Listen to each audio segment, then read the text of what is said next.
अब बात करते हैं कफ दोष की, क्योंकि देखिए वात पित्त और कफ, इन तीनों का संतुलन होना बहुत जरूरी है। और जब इन तीनों का असंतुलन होगा तो ही बीमार होंगे, और वो बीमारी के लक्षण कारण हम लोग देख रहे हैं कि क्या परिणाम होते हैं उनके।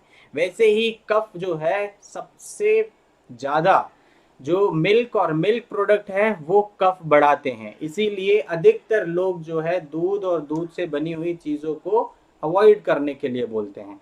पर बैलेंस करना है ना, तो कुछ मात्रा में, जैसे मैंने आपको अभी बताया कि आप गाय के दूध का फटे दूध का पानी ले सकते हैं, तो वो आपका पनीर पार्ट अलग हो गया। अब पानी जो है वो आपको एज ए मेडिसिन कंज्यूम करना है, वो आपको नुकसान नहीं करेगा, क्योंकि उसका जो पनीर है वो तो अलग ही हो गया, तो नुकसान नहीं करेगा वो आपको, और कुछ मात्रा में आपको न्यूट्रिशन भी मिलेगा। पर जैसे मिठाइयाँ हुई, घी तेल चिकनाई वाली चीज़ें हुई, या जो दही है, या आइसक्रीम है, इन सब चीज़ों को आपको कहीं ना कहीं अपने शरीर से, मतलब अपने जीवन शैली से इनको त्यागना होगा। घी तेल चिकनाई जैसे ही आप बंद करेंगे वैसे ही आप देखेंगे कि आपको सर्दी नहीं होगी, जुकाम नहीं होगा, बलगम नहीं बनेगा, खांसी नहीं होगी, क्योंकि यही इनके लक्षण हैं। और उनसे बचने के लिए घर में क्या करें, वो औषधियां भी मैं आपको दे रहा हूँ, मतलब आपको कहीं जाने की आवश्यकता नहीं है। जिन लोगों को, जो लोग लाइव ये प्रोग्राम देख रहे हैं, वो तो अभी ही स्क्रीनशॉट लेके अपने साथ में ये एक पिक्चर रख सकते हैं, ताकि जिस भी परेशानी में आपको जो भी कारण लगते हैं और उनके लक्षण दिखते हैं, वो उपयोग आप कर सकते हैं, और उनके प्राकृतिक उपाय भी आपको घर बैठे मिल जाएंगे, उसके लिए कहीं जाने की आवश्यकता नहीं है। कफ दोष के लिए क्या करना है? गलत आहार सबसे बड़ा कारण है कफ दोष का। घी तेल चिकनाई वाली चीजें, मक्खन वाली चीजें, ऐसा नहीं है मक्खन और चिकनाई वाली चीजें या घी खाना नहीं है, घी खाना अच्छा है, पर घी खाने के साथ में परिश्रम करना होगा। परिश्रम नहीं करेंगे तो क्या होगा, वो हार्ट की वॉल्स में जमा होगा जाके।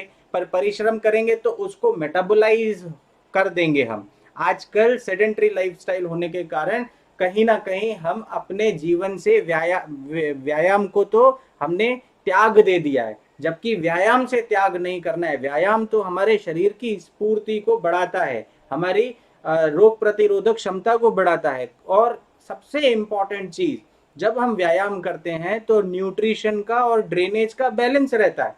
जब आपके बॉडी से कचरा निकलता जाएगा, ड्रेनेज होता जाएगा, अच्छा ड्रेनेज होगा, और न्यूट्रिशन जो आप ले रहे हैं उसका एब्जॉर्प्शन अच्छा होगा, तो आप स्वयं सोचिए, एक तरफ आपने अच्छा न्यूट्रिशन लिया, वो शरीर को लग गया, जो गंदगी थी वो शरीर से बाहर चली गई। जब शरीर से बाहर गंदगी चली गई, मतलब शरीर का शुद्धिकरण हो गया। अब शरीर का शुद्धिकरण हो जाने के बाद में बीमारी कहाँ रहेगी? बीमारी नहीं रहेगी। इसीलिए हमें अगर हमेशा स्वस्थ रहना है तो अपने जीवन में व्यायाम और परिश्रम का संतुलन करना होगा, क्योंकि उनका कम करने का ही एक कारण है जो कि कफ दोष को बढ़ाता है। तो कहीं पर भी व्यायाम और परिश्रम को कम मत करिए अपने जीवन से। आलसी जीवन भी कफ दोष को आमंत्रित करता है। गंदा वातावरण हो, और सबसे ज्यादा फेफड़ों की कमी, मतलब कमजोरी जिनको होती है, लंग्स की जिनको वीकनेस होती है, उनको कफ दोष सबसे पहले होता है, और उनको श्वास लेने में तकलीफ होती है, क्योंकि पूरे ब्रोंकस में, अपर रेस्पिरेटरी ट्रैक हो या लोअर रेस्पिरेटरी ट्रैक हो, लंग्स हो, उसमें म्यूकस भर जाएगा। अब मान लीजिए, एक उदाहरण मैं आपको दे रहा हूं कि आप एक बाल्टी में, पूरी बाल्टी खाली है, उसमें अगर हम पानी भरेंगे तो पूरी बाल्टी का ही आएगा, पर आधी बाल्टी में ऑलरेडी मिट्टी रखी हुई है और उसमें आप पानी भरिए तो कितना पानी आएगा? ये बोलेंगे ये तो कॉमन सेंस वाली बात कर रहे हैं आप डॉक्टर साहब, आधा ही पानी आएगा। वैसे ही जब लंग्स में पूरी तरह से, लंग्स अगर खाली हैं, आकाश तत्व और वायु तत्व का मिश्रण है इधर, अगर रेस्पिरेटरी सिस्टम में एल्विलाइज खाली हैं, इसमें कफ नहीं है, म्यूकस नहीं है, तो एयर का एक्सचेंज पूरे लंग्स में होगा, मतलब फिल्ट्रेशन ब्लड का पूरे लंग्स में होगा, और ब्लड प्यूरिफाई होगा तो हम स्वस्थ रहेंगे। क्योंकि एबनॉर्मल कंपोजिशन नहीं हो रहा है ब्लड का, गंदगी शरीर से बाहर फेंकी जा रही है। वैसे ही मान लीजिए अगर आधे लंग्स में म्यूकस भरा हो, म्यूकस मतलब गंदगी, कफ, अब ये म्यूकस श्वास को पूरी तरह से एक्सचेंज करने देगा क्या, ब्लड को एक्सचेंज होने देगा क्या, फिल्ट्रेशन पूरा होगा क्या, नहीं होगा, फिल्ट्रेशन केवल आधा होगा।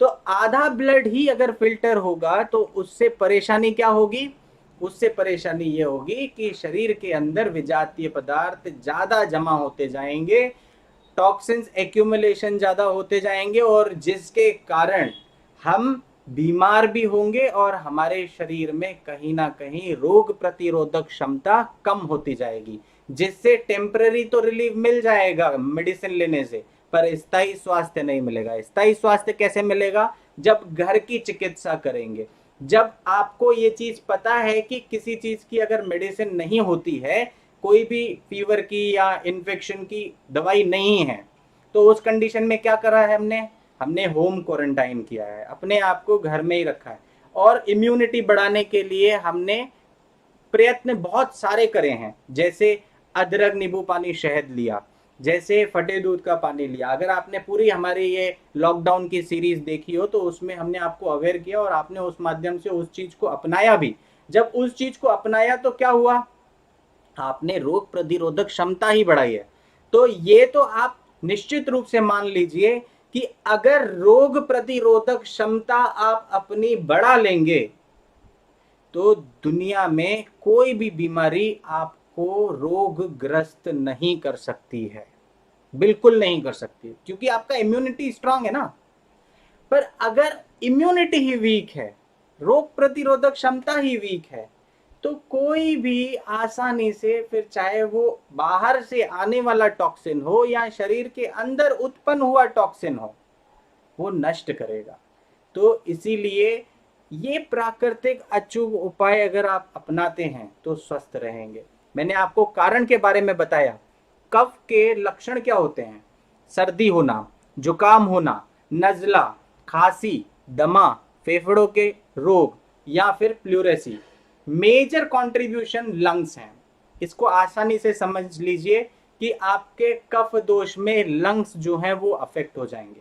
अब करना क्या है हमको, कफ दोष के रोगों को हम अचूक प्राकृतिक औषधियों से दूर कर सकते हैं, और उसमें औषधियां जो हैं, आंवला, आंवले में विटामिन सी की प्रॉपर्टी है, विटामिन सी होने से ये एंटीऑक्सीडेंट के मेजर रोल में आ जाता है, और एंटीऑक्सीडेंट का रोल होता है कि आपके शरीर की इम्यून सिस्टम को बढ़ाना, आपकी रोग प्रतिरोधक क्षमता को बढ़ाना, और कहीं ना कहीं ये बॉडी से कफ को एलिमिनेट करने में मदद करता है। मतलब म्यूकस जो स्पूटम के फॉर्म में निकल जाएगा, या नाक में जब आपकी नाक बंद हो जाती है, जब आप स्नीज करके उसको पूरी तरह से म्यूकस को निकालते हैं तो ओपन हो जाता है, वैसे ही आपको आप म्यूकस एलिमिनेट करने में आंवला सबसे इफेक्टिव रहेगा, सबसे योगदान देने वाली चीज रहेगी। साथ ही साथ सूखे आंवले भी 10 से 15 टुकड़े अगर आप चूस चूस के लेते हैं या उसका जूस बनाकर लेते हैं, वो भी आपको लाभदायक रहेगा। पर वैसे भी आप मान लीजिए आंवला तो आपको 12 महीने मिलेगा, फिर चाहे वो आंवला कैंडी के फॉर्म में मिले, चाहे सूखे आंवले के फॉर्म में मिले, या चाहे आपको सीजनल आंवले के रूप में मिले, आपको लेना होगा। जब आप लेंगे तो आप स्वयं महसूस करेंगे कि आपकी इम्यून सिस्टम स्ट्रांग हो रही है, आपके शरीर से कफ ज्यादा निकलता जा रहा है और आप ठीक होते जा रहे हैं। वैसे ही अंगूर आपको लेना होगा, द्राक्ष आती है, मुनक्का है, अंजीर है, इनका आपको प्रयोग करना होगा।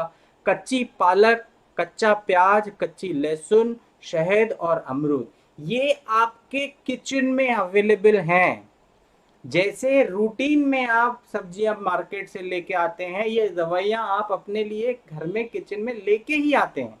पहले के समय में बुखार होता था तो हमारी दादी माँ क्या करती थी, किचन में जाती थी, वहां से कुछ जल्दी से काढ़ा बना के लेके आ गई, या हमको एक मतलब काढ़ा दे दिया, या सॉल्ट शहद दे दिया, फटे दूध का पानी दे दिया, ये बना के दे देती थी, और हमारा बुखार 2 दिन में ठीक हो जाता था, हमको दवाई की आवश्यकता नहीं पड़ती थी। अब आज क्या हो गया है, क्योंकि इस चीज का ज्ञान नहीं है, जब इस चीज का ज्ञान नहीं है तो हम क्या करते हैं, बुखार हुआ है, चलो भैया डॉक्टर के पास, हम डॉक्टर के पास जाते हैं, डॉक्टर क्या करता है, टेम्परेचर चेक करता है और उसके बाद में एंटी फ्लू या एंटी पायरेटिक दे देता है। पायरेटिक मतलब बुखार को कम करने वाली दवाइयाँ, तो वो आपको दे देगा। तो अब जैसे ही उसने वो आपको दवाइयाँ दी, आपका बुखार तो कम हो गया। पर अगर आपने नेचर्स हीलिंग और क्लिनजिंग इफेक्ट वाला मेरा वीडियो देखा हो, वो इंग्लिश का वीडियो है, थोड़ा सा आपको कठिनाई होगी, पर अगर आप देखते हैं तो मैंने उसमें एक्सप्लेन किया है कि हमारे शरीर में इन्फ्लेमेशन की प्रोसेस कैसे होती है, कैसे हमारे शरीर में रोग प्रतिरोधक क्षमता एक्चुअली काम करती है। तो वो आप जरूर देखिए, और अगर नहीं कहीं परेशानी है आप कमेंट बॉक्स में लिखिए, मैं उसी का ही हिंदी वर्जन आपके लिए लेके आऊंगा। मेरा पर्पस है कि आप घर बैठे अपने डॉक्टर खुद बन जाएं, और ताकि आप अपने परिवार को स्वस्थ रख सकें, क्योंकि आज का समय यही है, रोग प्रतिरोधक क्षमता अच्छी है तो आप स्वस्थ हैं, आप स्वस्थ हैं तो समाज के लिए उपयोगी हैं, क्योंकि समाज के लिए उपयोगी हैं तो आपका आपका जो जीवन है वो बहुमूल्य हो जाएगा, बहुत इंपॉर्टेंट हो जाएगा, और नहीं तो बोझ की तरह हो जाएंगे अगर हम बीमार रहेंगे तो। इसीलिए आप इन चीज़ों का प्रयोग करेंगे, घर में ही जो चीज़ें अवेलेबल हैं, तो आप स्वस्थ रहेंगे। त्याग इसमें भी करना है, किस चीज़ का त्याग करना है, त्याग करना है चिकनाई वाली चीज़ें नहीं खानी है, घी तेल चिकनाई वाली चीज़ें, तली भुनी चीज़ें वो आपको अवॉइड करनी है। उसके बाद में गरिष्ठ भोजन को आपको अवॉइड करना है। बर्फ की चीज़ें जो हैं, ठंडी चीज़ें, फ्रिज की चीज़ें, उनसे आपको दूर रहना है। धूम्रपान, गंदी हवा और आलस्य से आपको दूर रहना है। व्यायाम, परिश्रम और रेस्ट क्योर, इसका आपको प्रिंसिपल अपनाना होगा। जब ये प्रिंसिपल आप अपनाएंगे तो आप हमेशा स्वस्थ रहेंगे, और स्वस्थ होने से आपको फिर कोई नहीं रोक सकता। तो ओवरऑल अगर